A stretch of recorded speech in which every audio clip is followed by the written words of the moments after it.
I'm 83 years old. Last week, my daughter called and said, "Mum, we need to talk about where you're living." I knew what that meant. She'd been dancing around it for months. Nursing home, facility, a place where I'd be safe. I'm Margaret, and I need to tell you what I've learned about getting old and needing help. Because those options everyone talks about, moving in with family, hiring a caregiver, going to a nursing home, they're not the only possibilities, and sometimes they're not even the best ones. If you're younger than me, maybe you're thinking about this for your parents. If you're my age, you're probably thinking about it for yourself. Either way, I've tried almost everything, and I want to tell you what actually worked and what didn't. After Richard died, I was alone for the first time in my life. 46 years of marriage, and then suddenly, just me. At first it was manageable. I could cook, clean, handle my own business. The house was quiet, but I told myself that was fine, that I preferred it that way. Then the changes started. Small things at first. I'd be out of breath coming up from the basement. My hands would shake when I tried to open jars. I'd forget why I walked into a room. One morning I slipped getting out of the shower, managed to grab the towel rack, didn't fall, but it scared me. That night I lay in bed thinking, what if next time I don't catch myself? What if I fall and no one finds me for days? So I called my daughter, asked if maybe I could come stay with her for a while, just until I felt more steady on my feet. She said yes right away, told me I should have asked sooner. Her husband was kind about it. The grandkids seemed happy. The first week was nice. Family dinners, conversation, the feeling that I mattered to someone again. But then reality set in. My daughter and her husband both work.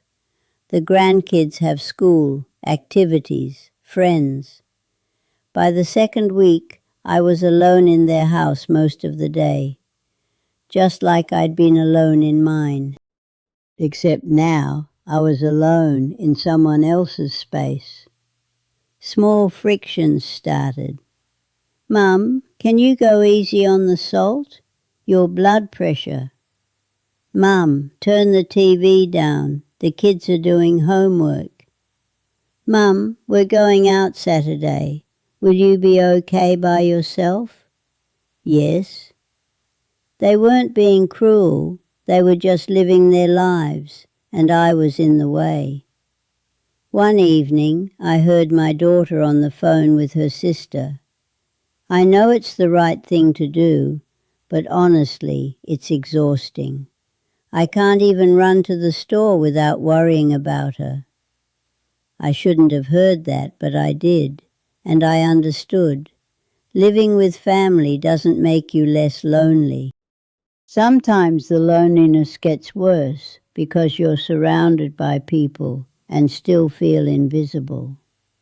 After 3 months, I told her I was going home. She worried it wouldn't be safe, but I insisted. I needed my own space, needed to stop feeling like a burden. Back home, I felt relief, but I also felt the weight of everything I couldn't do anymore. The stairs were getting harder. Cooking wore me out. I dropped things, forgot things. One afternoon, trying to change a light bulb, my hands shook so badly I had to give up. I just stood there in my kitchen with this burnt-out bulb thinking, this is how it happens. This is how you stop being able to take care of yourself. So I started looking for help. A woman who could come a few times a week, cleaning, cooking, running errands. The first one's name was Paula. Nice woman, mid-50s, businesslike. It was strange at first, having someone else in my home, touching my things, rearranging my kitchen. But I got used to it, and it helped for a while. Then the bills started coming. Even part-time help was costing $1,500 a month.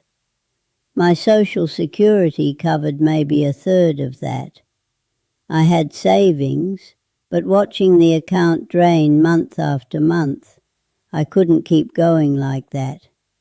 And there were other problems, small things that added up. I liked to wash dishes right after a meal.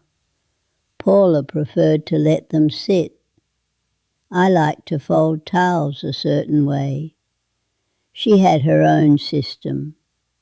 Small differences, but they bothered me because it was my house, and suddenly I was adjusting to someone else's habits in my own home. Then Paula left. Family situation, couldn't come back, so I had to start over with someone new. Different person, different habits, everything different. The third one lasted a month. The fourth lasted 2 weeks. Every time someone new came through the door, I had to explain everything all over again. Where things were, what I needed, how I liked things done.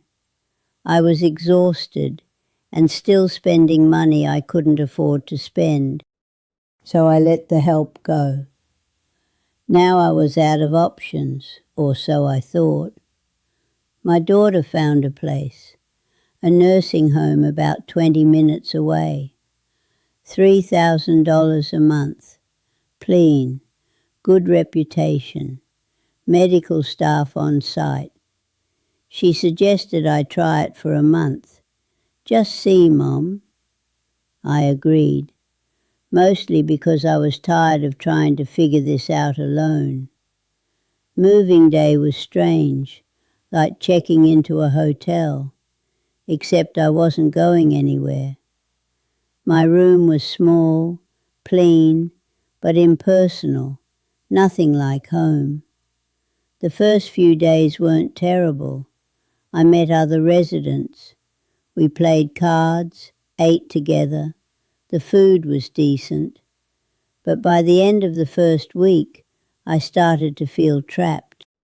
Wake up at 6:30, breakfast at 7:30, lunch at noon, dinner at 5. I've never eaten dinner at 5 in my life, but that's when they served it. I like to read late at night, always have, but at 9 o'clock they dimmed the hallway lights. If they saw light under my door, someone would knock. Mrs. Anderson, time for bed. Time for bed. I'm 83 years old. I've been making my own decisions for 80 years. And now a stranger is telling me when to go to sleep. One evening, I wanted to go outside. It was a beautiful night, cool air, clear sky. I headed for the door. A staff member stopped me. Outdoor time ended at 7, Mrs. Anderson. Safety rules. Safety rules. Those 2 words became my prison. The worst part, I wasn't even that sick. I could walk, think clearly, take care of myself. But here I was, living like I'd lost all independence. After 3 weeks, I called my daughter, told her I was leaving. Mom, you said you'd try a month. This isn't living. I'd rather struggle at home than be comfortable in a cage. The day I left, the sun seemed brighter, the air fresher. I was free again. But back home I still had the same problems. I still couldn't manage everything alone, still got tired, still dropped things, still got scared sometimes. I'd tried everything, family, caregivers, facilities. Nothing worked. For a few days I just sat there, looking out at the neighborhood from my window, trying to figure out what to do next. Then one afternoon, I was walking to the little grocery store on the corner.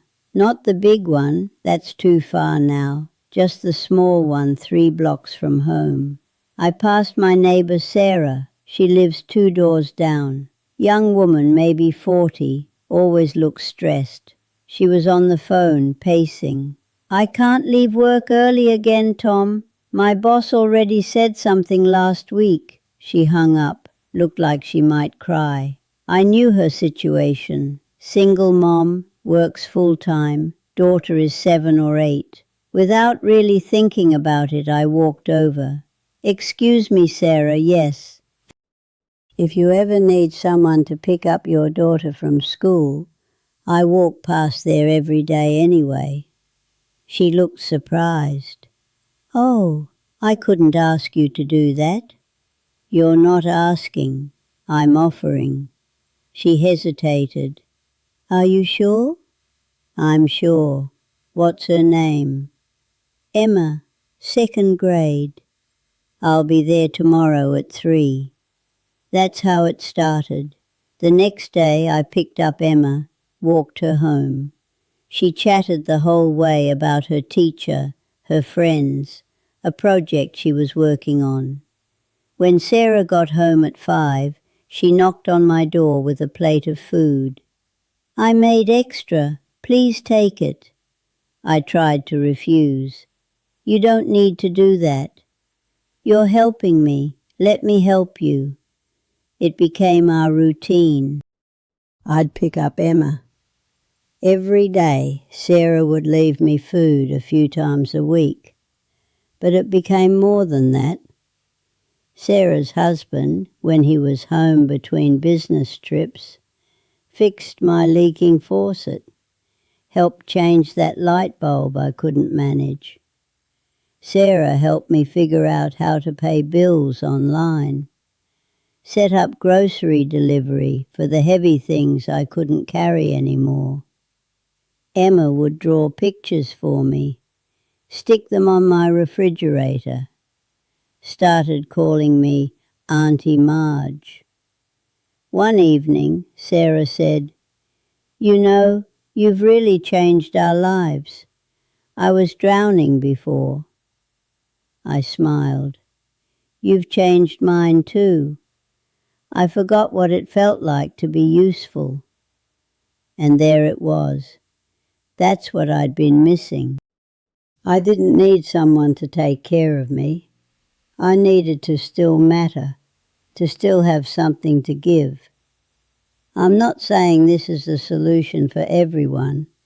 Your situation might be different. Maybe you're sicker than I am. Maybe living with family actually works for you. But here's what I learned. You don't have to choose between complete independence and complete dependence. There's space in between.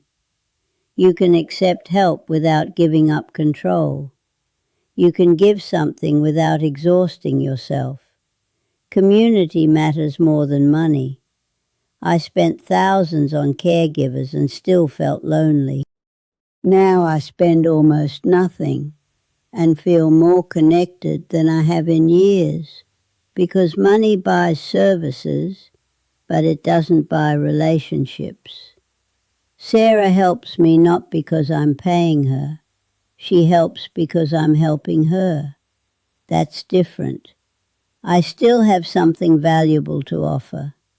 I have time. I have experience. I can walk a child home from school.